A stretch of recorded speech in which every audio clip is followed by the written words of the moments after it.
Councillor candidates' opening remarks. These are only the councillor remarks that will address this question. If elected, when the new Cobourg Council sets the strategic plan for the next 4-year term, what are the top 4 strategic priorities you want to see included and why? You have 3 minutes. Starting with Adam. All right. All right, well, good evening, everyone. My name's Adam Bureau. I would like to begin by thanking Sustainable Cobourg for hosting this event, and I want to thank my fellow candidates for being here tonight. But most importantly, I want to thank all of you.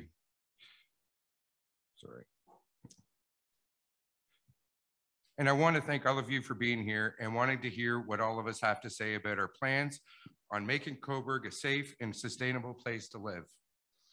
I'm a strong believer in partnerships, and over the past 4 years, or over the next 4 years, if elected, I committed to working in tandem with Sustainable Cobourg, Lakefront Utilities, the Sustainable Climate Emergency Advisory Committee, and with Town Council and staff. Our first task on the agenda is to see that the integrated community sustainable plan and green development standards are executed. Over the next 4 years, I will ensure that sustainable practice play a significant part in every decision that comes before council so that we can ensure that we maintain a proper sustainable stewardship over our water, our air quality, our environment. And in the next 4 years, we must focus on the people in the community by advocating for more accessible housing and affordable housing and food security. Everyone, and I mean everyone, deserves to live with a roof over their head and a place to eat.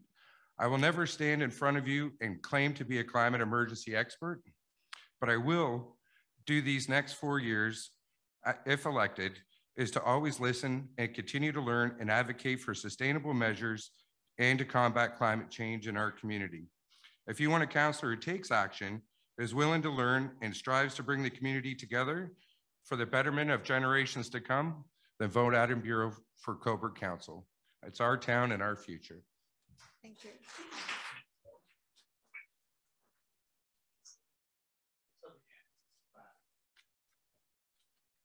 Yes, thanks, Jonathan. Let's move on to Brian.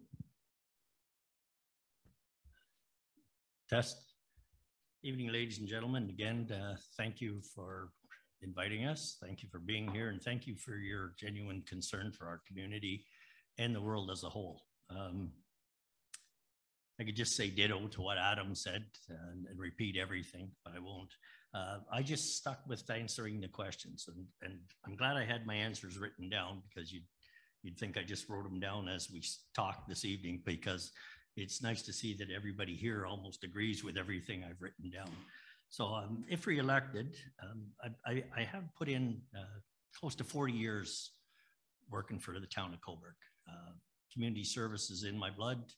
I've truly enjoyed it. And as the last 8 years in council, I was planning this to be my last, but I threw my signs out 4 years ago because I wasn't going to run again. But I had so many people ask me that I truly realized that I did love the job, so I'm hoping to give it another kick at the can. But if re-elected, as we talked, I was a coordinator of public works, and asset management is huge to me. It's the asset management plan and the financial management plan that has to go along with it is it's key. Maintaining our infrastructure is the utmost thing we can do at this time.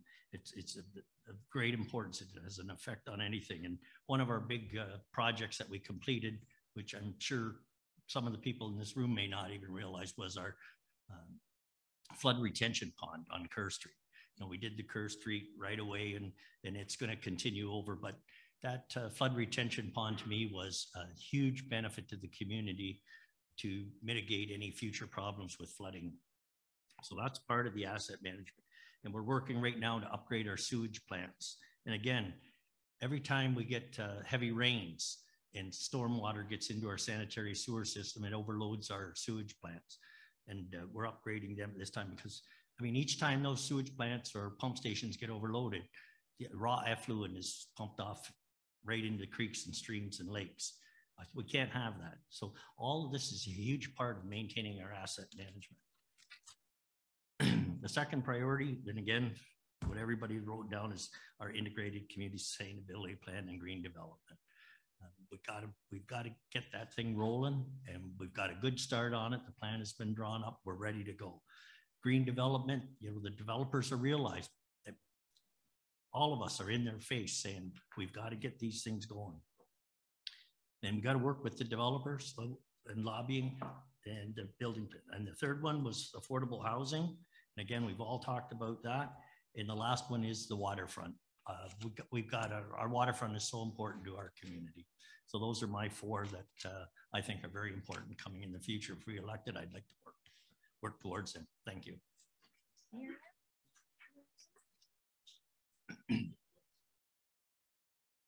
Testing. Hello, Cobourg. My name is Miriam Mouton, and I seek the position of Cobourg Councillor.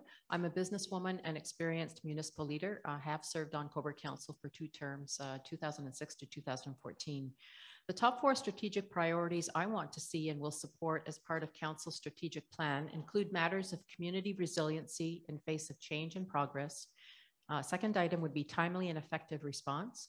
Third item, reliability through transparency and accountability.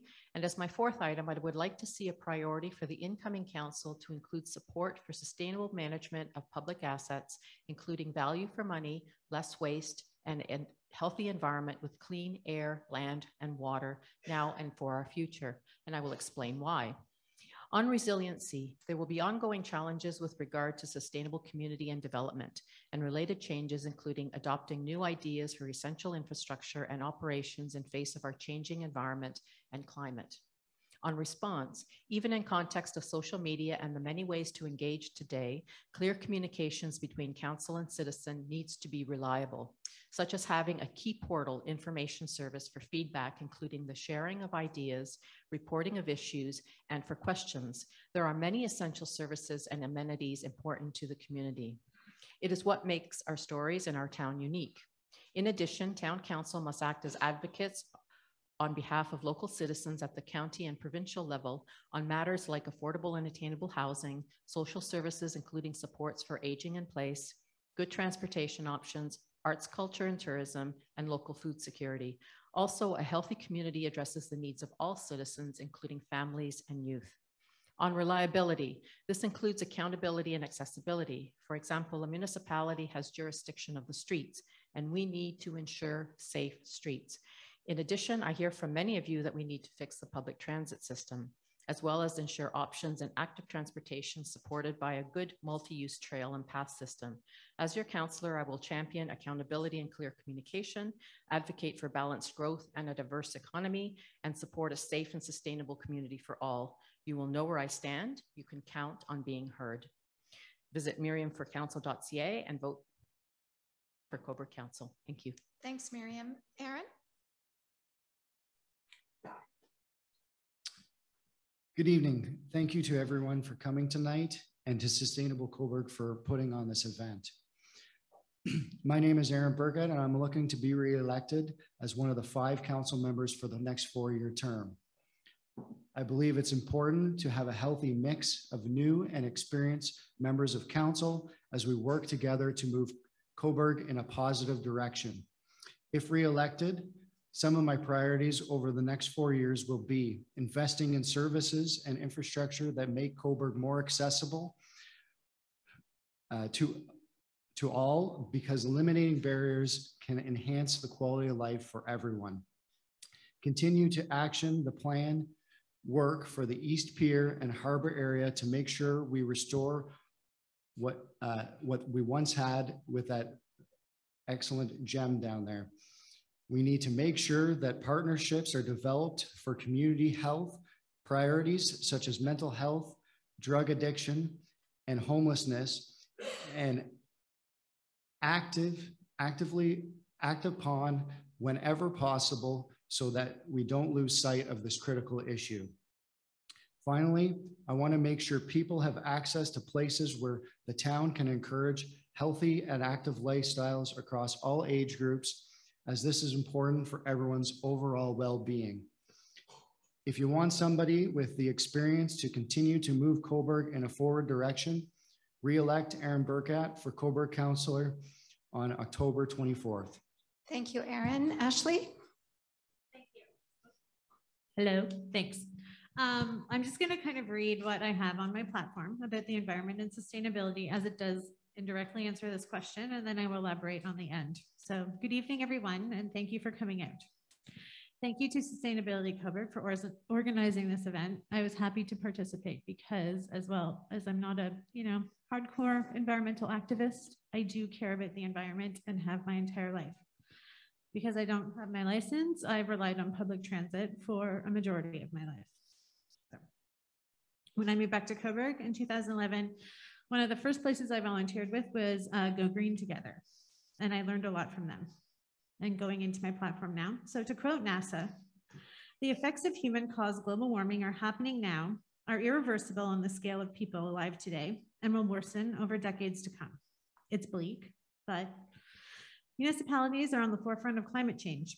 Municipal governments are responsible for building resiliency, protecting residents from serious climate change events, and have a longstanding responsibility for protecting public health and environment through water stewardship. I did mention that in my answer, but moving forward. These are the key issues that must be on the forefront of disaster mitigation for the future. It is important that we start thinking about the climate issues that will be happening in the future. Global temperatures will continue to rise for many decades, as well as many other changes in weather patterns, such as dangerous heat waves, severe storms, and floodings. This is something to pay attention to because we do live in a rural area, and a lot of the local economy depends on crops and water sources. So is Cobourg's infrastructure sound? Again, how many tornado warnings did we have in our area this past spring and summer? And can we handle the devastating damage that a tornado, severe storm, or flooding would cause? So my 4 areas are, we need to address local local environmental issues. So my big one is public transportation.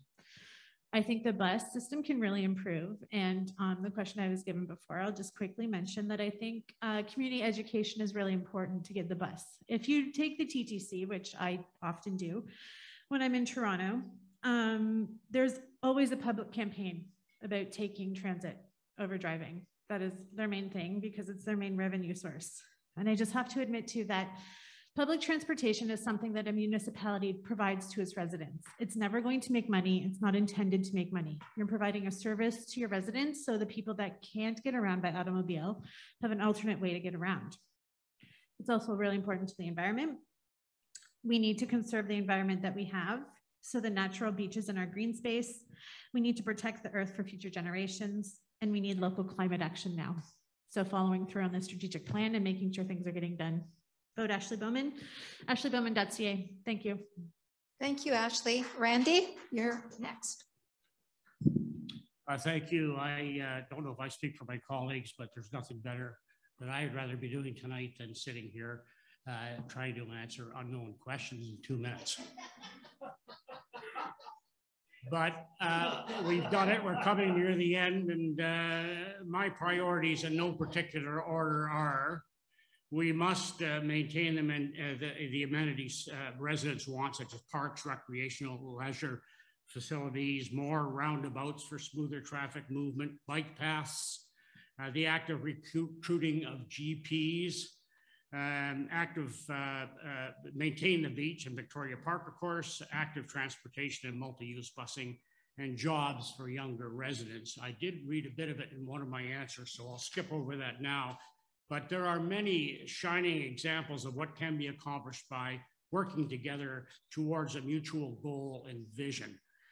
Putting it another way, by channeling the forces towards a common goal. People want a nice, safe, clean town that we are all proud of. Promote the town's tourism industry by actively planning infill and renovation to the downtown historic designation, to attract tourists that stay for more than a day at the beach. Enhanced downtown accommodation will benefit local businesses, and then a visitor may get a first-class meal after 8 p.m. For a starter, reinstall the tourism kiosks in front of Victoria Hall. And in summation, I would be willing to chair a committee to study the Strathmore Brookside property to prevent destruction by neglect, as we are experiencing with the Sidbrook property. The opportunity to vision an outstanding amenity for decades into the future must not be lost. And I pledge a personal commitment to all Cobourgians to provide a workable vision through public consultation and planning. I'd also like to remind you that as a Rotarian, there are well over 100 of us tomorrow planting over 100 trees in James Cobourg Conservation Park. So as I humbly ask for your vote, please keep these 4 traits in mind when considering me. My life experience, my community dedication, my proven leadership, and my undeniable commitment to Cobourg.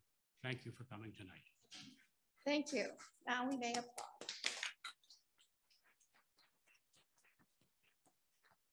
We are now moving into round 2 of the questions. Bruce? Thank you, Gigi. What are your views on mandating that Public Works create safer intersections to reduce the risk of injury or death to pedestrians and cyclists?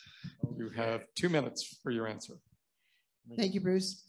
Actually, it's an interesting question because just this week, I had a meeting with some residents and they asked me specifically why we had bump outs downtown and why they were there, because these seniors had walkers and wheelchairs and they were around intersections and they said, why are they there? And I didn't have an answer for them. So I will ask Public Works later on, but we've had a few of those and cyclists have to go around, cars have to go around, people with walkers. We need safer intersections. I've heard so many times from seniors, especially in the wintertime, when they're trying to park and get over a snowbank and find a meter. And now, of course, there's no meters, there's pay and display. So you mean to tell me I have to walk half a block to a pay and display and then walk back with my walker in my winter? So we need to really understand the fact that this community is 55 plus, highest percentage of people that live here. And we have to start listening to them. And we have to start maintaining designing our community so that we can work with these people that have been here for, I mean, I'm 69, so I'm one of them.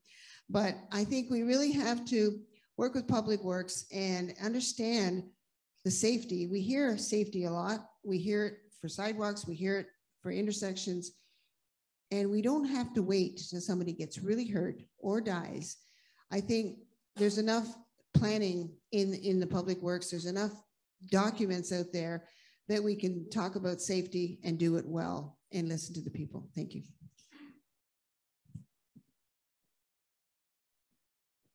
Lucas. Yeah, let me just get my clock here going to. Okay, Brian, go ahead. You have 1 minute for your response. Thank you. I don't think Suzanne quite answered that question just as it was asked. And as a coordinator of Public Works, I'd like to put it out there. This is one of my pet peeves, is the fact that our intersections are not safe. We're doing some work on Green Street right now. There was a hedge there right along the curb. Staff recommended it come out because it blocked sight lines. It was unsafe. And I had to explain it to the resident. The hedge has been there 75 years. It should have come out years ago. But because we're there doing the work now, and I've spoken with our new manager of bylaw, there's hedges that are growing out over sidewalks, which pedestrians can't walk. There's tree branches sticking out for cyclists. This is a big issue in town. There's going to be a lot of people ticked off because their hedge is going to be trimmed back, their trees trimmed back, but safety is the most important thing. Thank you. Lucas. Okay, I'm going to start by saying, what are my views on mandating that create safer intersections. Well, of course I'm going to be for that. Why wouldn't I be for that? I take my son every day to school to Gummo and have to deal with the unsafe intersections. I received an email this morning from the crossing guard because I guess he saw my truck go by with the sign on it. And he was on me about how he literally risks his life every day trying to let people cross to get to Gummo. So, I mean, this makes a lot of sense. In terms of my views of mandating what Public Works does and doesn't do, that's a bit of a loaded question. I'm glad Suzanne jumped out in front because I've never been a mayor before. So it would be pretty arrogant of me to start thinking that I'm going to tell what Public Works should and shouldn't be doing. My job would be to get into the position and to become as expert and knowledgeable as I need to be. So if the constituents communicate with me that this is an issue, then it becomes my priority, because my job as mayor is to represent the needs, wants, and desires of this community, their concerns. And I think one thing I can focus on, if I am to become the mayor, is to renegotiate how both the council interacts with the public and how that council interacts with town staff. It's not our job to run the town. It's our job to set policy, vision, and oversight for the town. So in terms of mandating Public Works, I think that means we've already broken down that relationship. We shouldn't be mandating anything. What we should be doing is working with them, setting policy, and then holding them to account through that policy. Mandating infers a negative reaction between them, and I don't like that. So I, of course, want Public Works to create safer intersections, and I would find a better way of doing it than mandating it. That's not how you lead.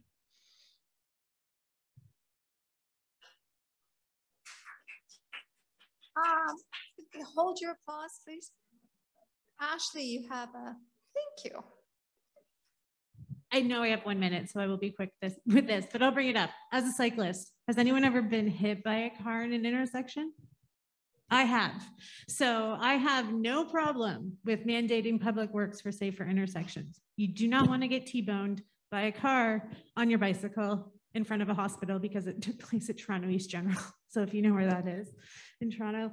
But I think it's really important that, again, as a person who is a pedestrian and a cyclist, we have safe streets. I've almost been hit numerous times, and I am a very careful cyclist. I do my hand signals all the time. That doesn't stop people from turning in front of me or turning beside me. So it's just really important, again, as a perspective from a cyclist, I think it's important that Public Works is mandated for this type of thing. Thank you. Thank you, Ashley. How do you think Cobourg Council can motivate residents, businesses, and industry to reduce their greenhouse gas emissions? Nicole, you have 2 minutes.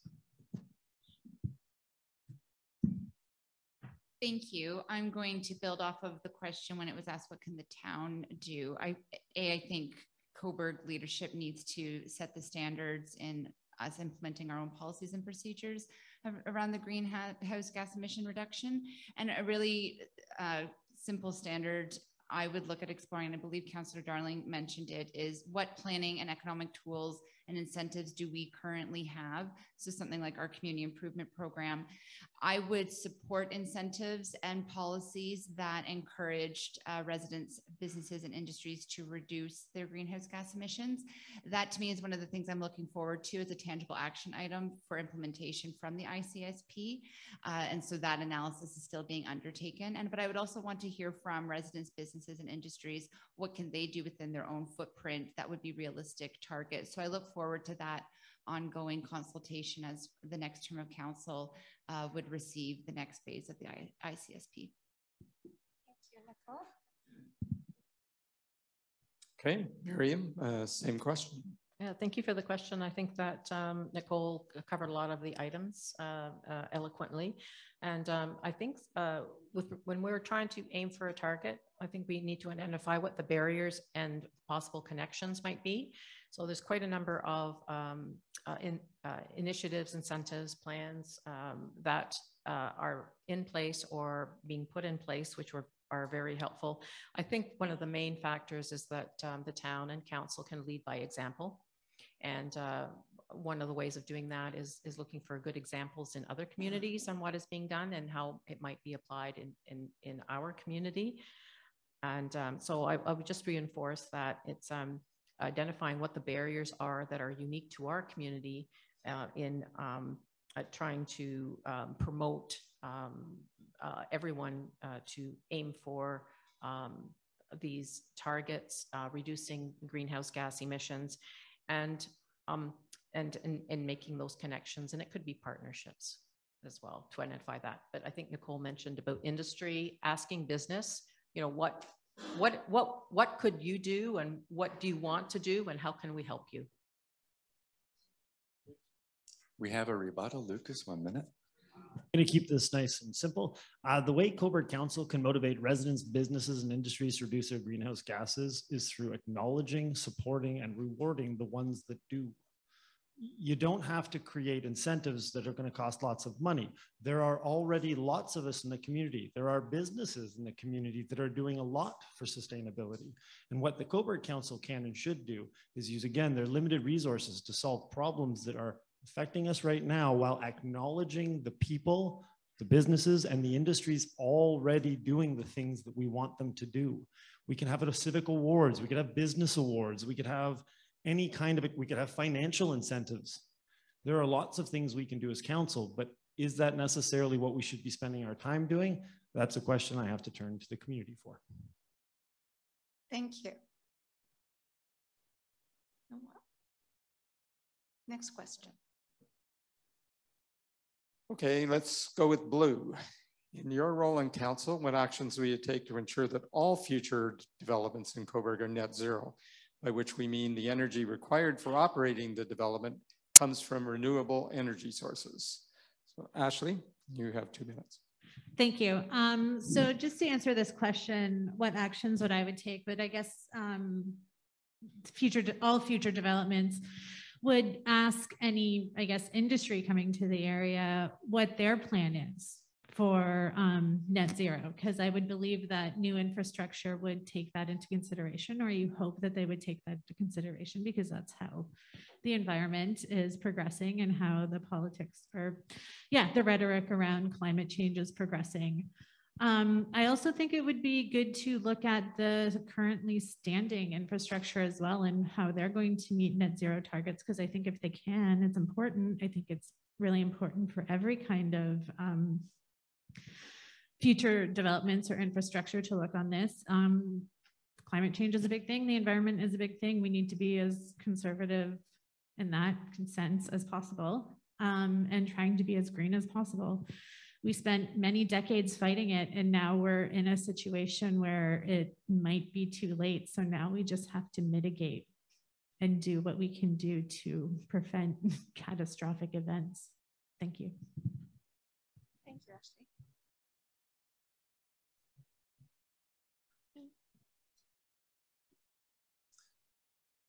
Parts of Cobourg are on floodplains. Which color?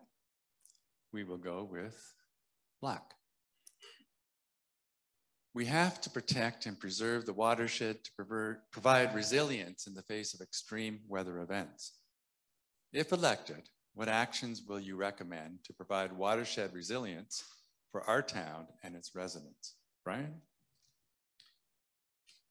Well, I'd have to say I'm just going to continue doing what I'm doing. Right now, I sit on the GRCA board. Every proposal that comes through for development in a watershed area is reviewed by the Ganaraska Conservation Board to make sure that it meets all the criteria to prevent flooding, to allow for the resiliency of it. Again, they're doing the work where we've done on the floodplain for, which I mentioned earlier, on Kerr Street there. So there's a lot of work being done now, which I think we just have to continue doing. The GRCA, I mean, their hands have been tied by the government a little bit. They've restricted their I guess, their broad planning issues that they were able to rule on in order to help development proceed quicker. The GRCA has been cut back as what they can comment on the planning end of things. So they're still trying to do a good job. and to make sure that we don't have places built in floodplains so that if something happens. Another thing is allowing for the streams as part of the conservation is to allow natural growth. I think it's, don't quote me on the measurements, but I think it's 50 feet either side of the waterway, so that you don't get the erosion, so that the trees grows up, the brush grow up. And then if we do get a large flood event, the banks of the streams and rivers can withstand that excess water coming over the edge because all the vegetation is in place. So it stops people from mowing the grass right down to the side of the creek, to removing it, you know, for different purposes, be it a beach or for the kids to play or whatnot. But so I think I would just continue working with the GRCA and our planning department on these issues. Thank you. Thank you, Brian. Oh, we have a choice. Let's go with John first, and then with Randy on the rebuttals. 1 minute, John. Two questions or two answers come to my mind. The first one, I want to applaud council for creating the beach at the Waterfront Nature Park. But the other thing we've done as a council, we've asked for an environmental assessment, what plants through the coordinator and council can adapt to mitigate erosion and flooding. Similarly, at Brookside, I've discovered in our discussions with IO, which is Infrastructure Ontario, Brookside was built in the early 50s, but what they failed to recognize in today's standard, about 1/8, 1/4, depending where you look at the property, is built in a floodplain. So if we do proceed, which I hope we do with Brookside, we have to reimagine what that looks like for the future. Because right now, even the entry is in the appropriate spot. So again, it's taking that new idea, working with the GRCA, working with our partners, and my answer is doing it the right way the first time. Randy? Yes, as a person who was evacuated during Hurricane Hazel, which I can remember very, very well, and also my previous experience for 17 years on the Toronto Region Conservation Authority, I understand a lot of these things that are going. I think the important thing out of this is that the town has to have an emergency policy. It has to be out there. It has to be looked at each case and then enforced as it can be. That's all I have. Thank you, Randy. I am going to skip over this question because I think we have already discussed the green development standards. Next question. Okay, and all colors have had 3 questions except for green. So this question will be for the green tickets. In your opinion, what role does council play in directing public works to implement plans that support active transportation, in particular walking, biking, and e-scooters? John, you're up first for 2 minutes.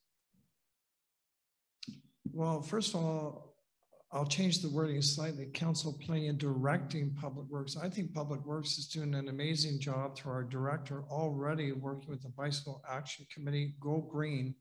We developed a long-term relationship where they actually review plans collectively to look at Cobourg in its entirety.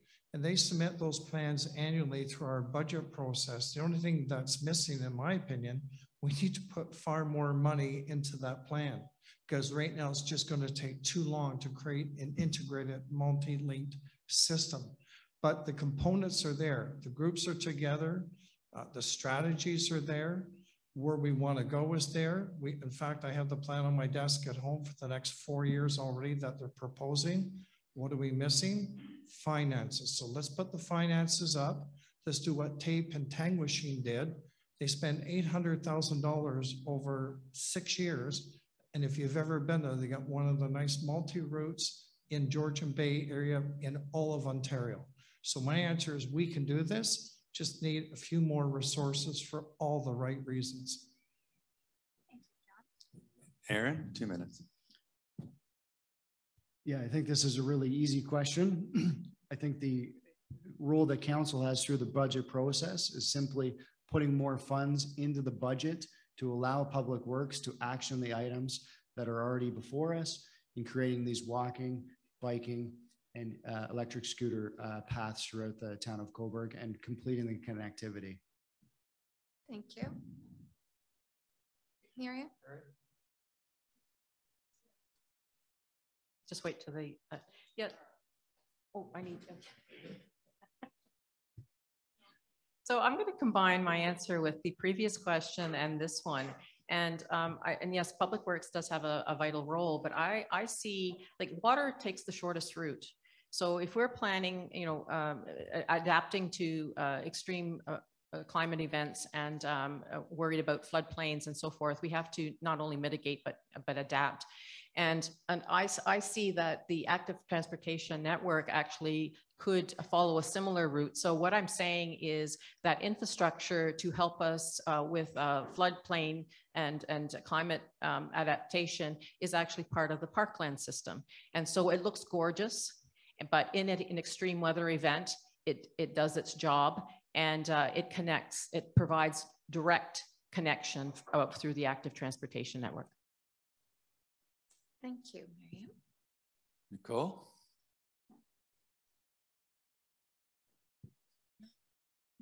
No?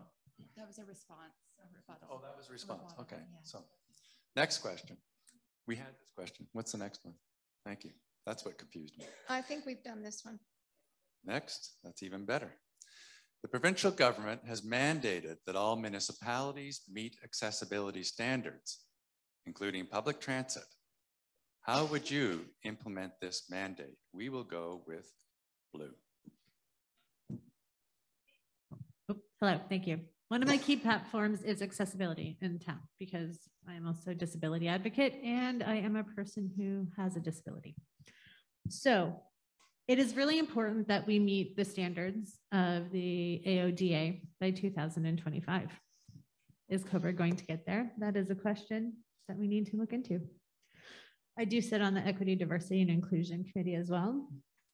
So I think it would be important to work with the AODA and the environmental impacts of that. So including public transportation. The main thing for people, especially with disabilities, is getting places. There's a multitude of reasons why they can't drive their own vehicles. So our bus system needs to be better. Our bus system needs to be more accommodating and accessible, because right now, a lot of people that I know that have disabilities in this town cannot understand how to use the bus because it requires either an app, an internet connection, or calling on the phone. So I would just like to talk to the people that rely on public transit, how they would see the future going with that, or what would be accessible or accommodating to them. I think going back to a scheduled route would be really important. And I think having more options would be really important. Again, several years ago when I was going through to be a paralegal, I took the 6:51 train almost every morning. I would get on that train every morning in Cobourg to be taken to Toronto. We don't have that train anymore. That's a big disservice to many people who rely, again, on public transit, trains, buses, and just making sure as well that there's GO Transit. Because again, once people can get places, they can work elsewhere, they can thrive, live in the community, but go maybe work in Toronto. It's just easier for them, it's accessible for them, and it's important that everyone can get around no matter what. Thank you. Thank you, Ashley.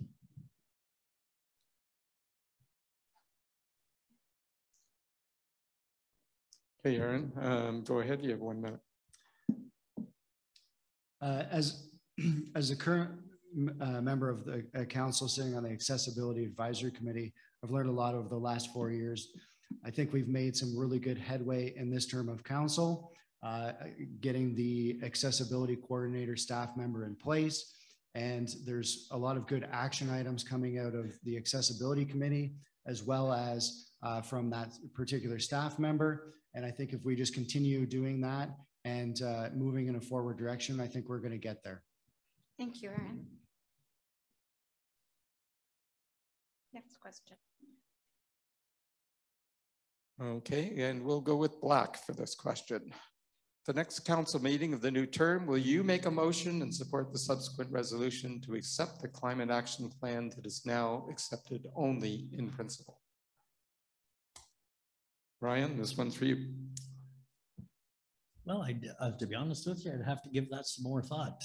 I'd have to delve into it more and see exactly what it's going to take to bring it into principle. I mean, to say you're going to do it and then not be able to for logistical reasons would be a disservice, I think. So again, in principle, I do support it all, but I'm not sure exactly what we're meaning by the climate action plan and exactly what kind of costs or whatnot's going to be involved in it. So I would have to take a better look at that. I would not want to come out and say yes right off the bat. Thank you. If you could change one thing in our zoning code, what would it be and why? Starting with you, Lucas. Okay, this is one of those fun ones where they're going after you for the details. So I could try and answer this question by sounding like something Bruce or Tony would say, where I get into the intersectionality of the 5 pillars of sustainability and draw out some answer to pretend I know what I'm talking about. The reality is, folks, I don't have an answer. If you could change one thing in our zoning code, I don't know zoning codes, ladies and gentlemen. That's an honest and truthful answer. Up until 5 weeks ago, when I put my name in for the hat, I had no intention of being mayor. And so it's been a steep and strong learning curve these last 5 days. Meeting with all of you in the public, I'm becoming familiar with what matters to all of you. But to pretend I know what I'm talking about around zoning codes, that would do a disservice, as Mr. Darling said. I can't do that. And I don't plan on pretending to be something I'm not. And I don't plan on speaking to things that I don't know about. My job as leader is not to be an expert. I mean, we could talk about the Bruntland Commission, but when it comes to sustainability and what everyone in this room matters about, it's about what kind of future are leaving for the next generation. And so what I would do, if I could change one thing in our zoning code, is I'd get the people who really care about zoning codes to sit down and teach me what I can do in our zoning codes. And then I would learn from them as to why we need to do it. And then I would turn around and do all the hard work to ensure we actually get those zoning codes changed. Mayors don't need to be experts on everything. They need to be leaders who know how to find experts, work with experts, bring experts to the table, and then make the deals done so that we can actually move forward and get some more of these tasks accomplished. Thank you. Nicole, you'd like to make a response to that? Go ahead. Thank you. I'd just like to build off of some of Lucas's comments, and mine is more of a blue sky, because I do appreciate that what I'm going to comment on is more within the provincial realm. But I would love to see advocacy at the provincial policy statement has given us as a municipality so many amazing tools, as has Bill 109 in terms of housing, but it doesn't give the municipality control over is inclusionary zoning. And I would really love to investigate in how a municipality can activate that. And by inclusionary zoning, that is where a municipality could have the ability in future developments to include mixed use and affordable housing. In my opinion, the only way that we're going to reach our goal of building 90 units over the next 10 years is in mixed use development in all future developments, because no one person should be told they have to wait 10 years for a home.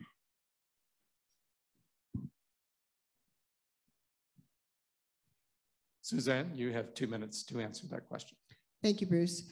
The zoning code in the town of Cobourg is woefully out of date. It's been, the comprehensive zoning plan should have been done 11 years ago. And it basically, there's an awful lot of amendments and addendums to this zoning code. And we really need to take a look at it. There are some homes in this house, in this town at the west end, just the other side of Ontario Street, that are basically zoned R4. That could be torn down any minute now and become multi-level apartment buildings. There are some that are R1, which is basically a single family home. And we have some units that it's all over the map because we annexed part of Hamilton Township. We've had to incorporate various types of zoning. And I think we do need to look at a mixed use zoning, but we need to, you know, we're basically looking at this comprehensive zoning bylaw, and we really do need to, in my humble opinion, start from scratch and look at what our official plan, which is also out of date, dictates, because things have changed in the 10 years since we looked at this. And zoning is really important. It dictates what you can and you can't put on a certain piece of property. And that is, a lot of that was done in the 80s and the 90s, and things are a lot different now than they were then. So my first instinct would be to look at the zoning. Why is it taking so long? And we've asked planning that, and it's basically short staff. So I understand that. We've added a few new individuals. So take a look at it, include mixed use zoning, but make it real for the people that are living here now. Thank you.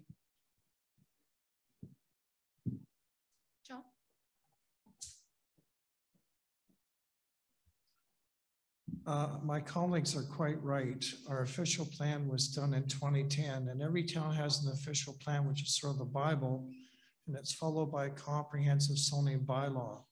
In our case, that OP and zoning comprehensive bylaw has to align with the upper tier. Upper tier trumps lower tier. Remember, Cobourg's the lower tier. So we have to align with the upper tier, and then we have to align with the province. With that being said, I'm delighted this council supported secondary suites in the home and exterior to the home. We supported coach kite development and dwellings. We've already supported that. We've already approved delegation of authority to planning staff to speed up the process and cut the red tape. But I too, like former Councillor Beattie or current Councillor Beattie, I'm very interested in the garden suites that's being proposed in Toronto, because that's another new learned experience that's really coming about in Toronto, because they create more garden suites than they can new units quickly. And I'm very interested in what you would want to call exclusionary or inclusionary zoning practices for the next term of council. Thank you, John. Cobourg gives annual community grants to applicants from not-for-profit organizations. What criteria would you include in the application to ensure that the organizations are aligned with the town's climate action plan? You have 2 minutes. Okay.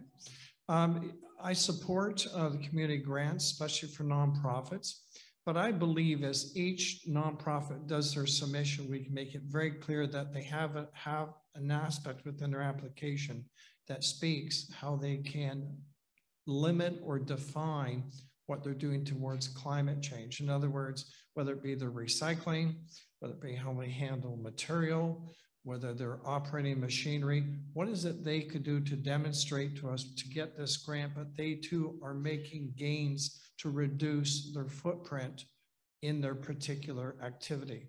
In fact, today I just met with the key organizers of the Cobourg Highland Games.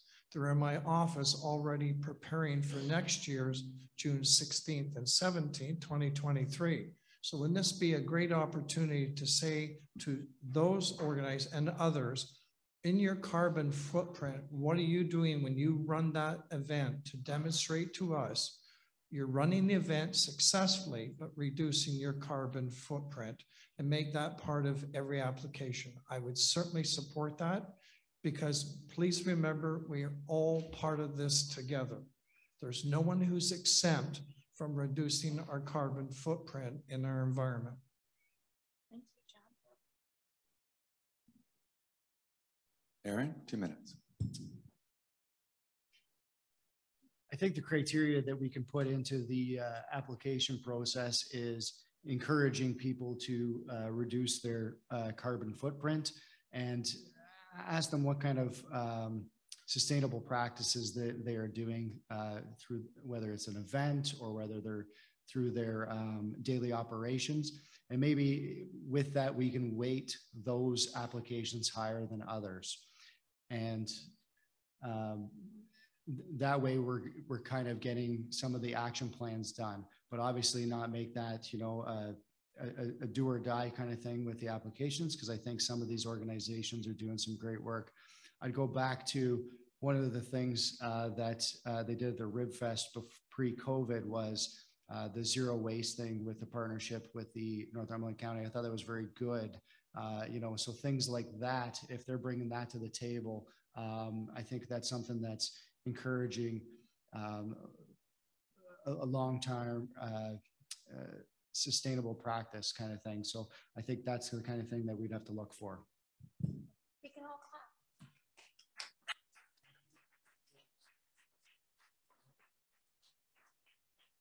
Oh,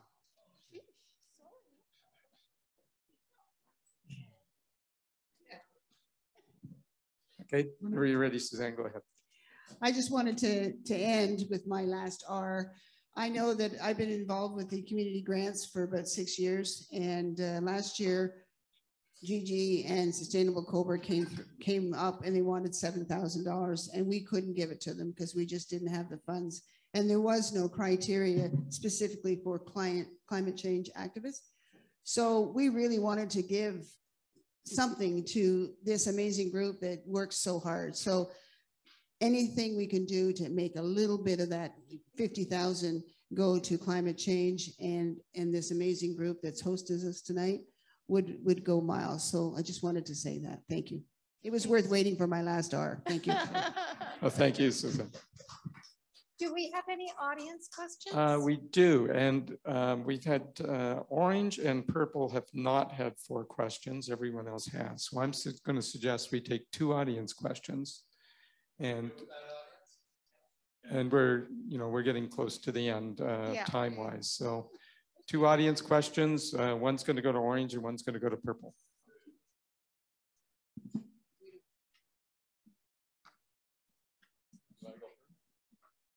Sure, I will go first. Okay, this question will be for orange. So Miriam, you first. We've taken a step towards emissions reduction with the idling bylaw.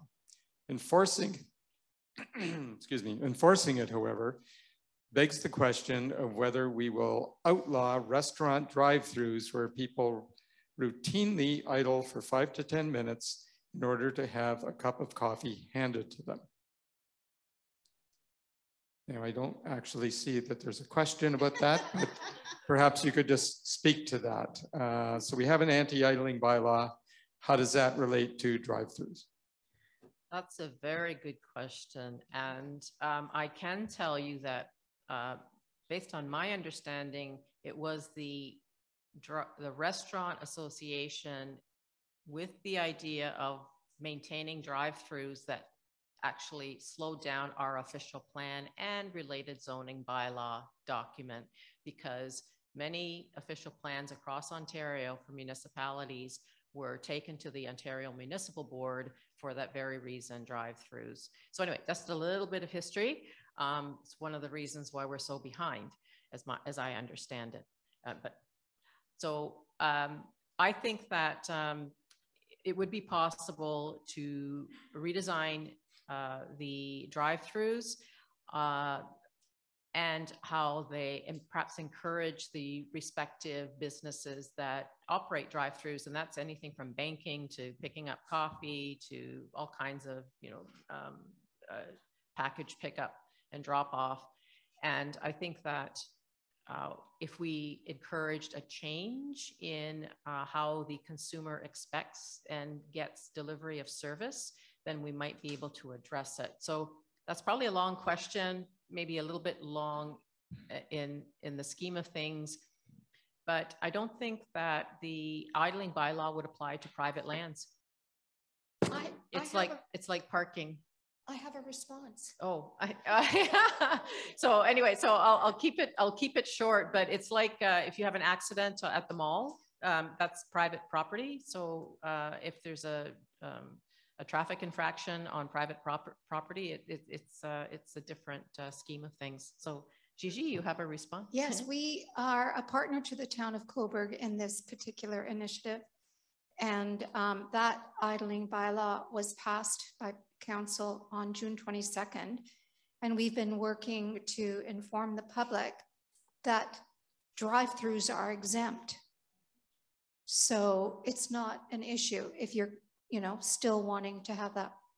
I commuted to Toronto for years, and if I couldn't get that morning coffee at 6 o'clock in the morning from McDonald's, there was no way I was going to make that trip. So that's what people need to be informed about. When you look at that, the wording of that bylaw, you'll see that there are a number of exemptions that are very humane. I think think having a morning cup of coffee through a drive-through is part of the humaneness of it. So, but you will, I mean, there are people that are doing it for no reason. So those are the people that we want to kind of highlight and say, naughty, can't do that. And you're going to be. Okay. Gigi, yes. You've used your time. Okay, sorry. Nicole, do you want to speak to that at all? Or? I don't have anything else. My comment was going to be about it being on private lands, and my understanding was that drive-throughs were exempt from that.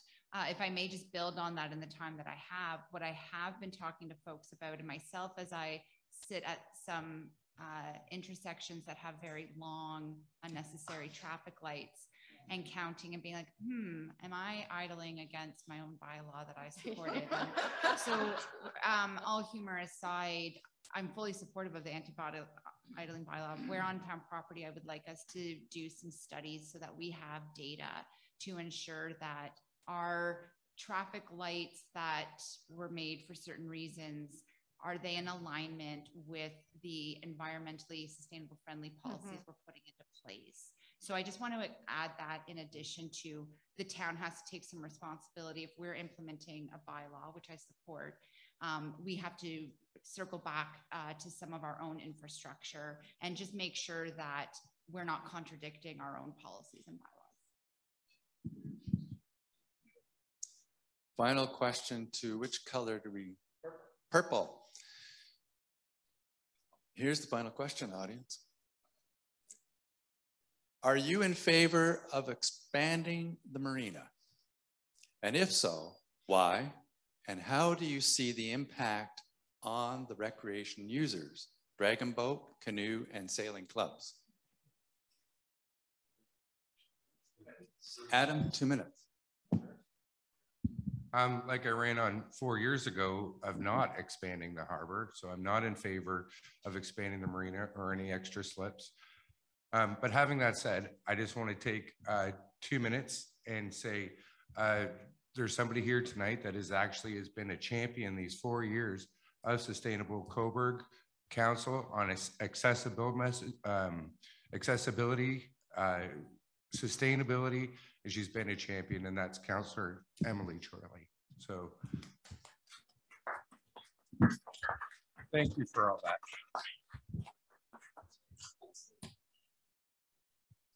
She deserves it.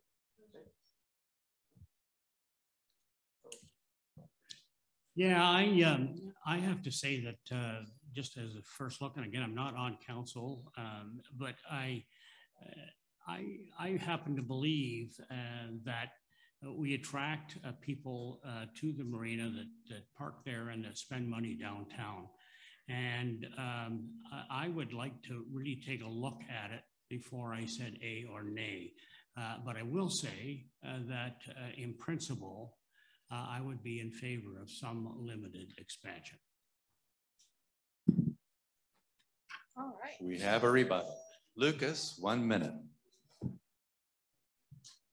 One of the things that I've been sort of speaking to is the idea for more accountability and transparency. And I think the marina is one of the ones that I think the public need to see and know more about it. The marina really only serves between 400 and 500 people. As council, our job is to set up this community for all of its residents and not take care of 400 or 500 particular people of special interest. Now, if there's a business case that can be made that we're not funding the marina at the cost to all taxpayers for 400 or 500 people, then that's wonderful. I'm all for it. But if we as a council are funding activities for a 300 to 400 person population, I think that's a question we need to turn to the entire community and ask them. Are we supposed to be funding expansion of the marina with your hard-earned tax dollars, or should we look at other options? Thank you. It's not that far away, October 24th for the municipal election. So please vote. Just started today at Victoria Hall from 9 a.m. to 4:40. And you've been given this information, I think via your post. So yeah, let's all vote. Let's all take responsibility for moving this town in the direction that is going to benefit us in a way that will also ensure a great town for the future. Thank you so much, everyone, for your participation.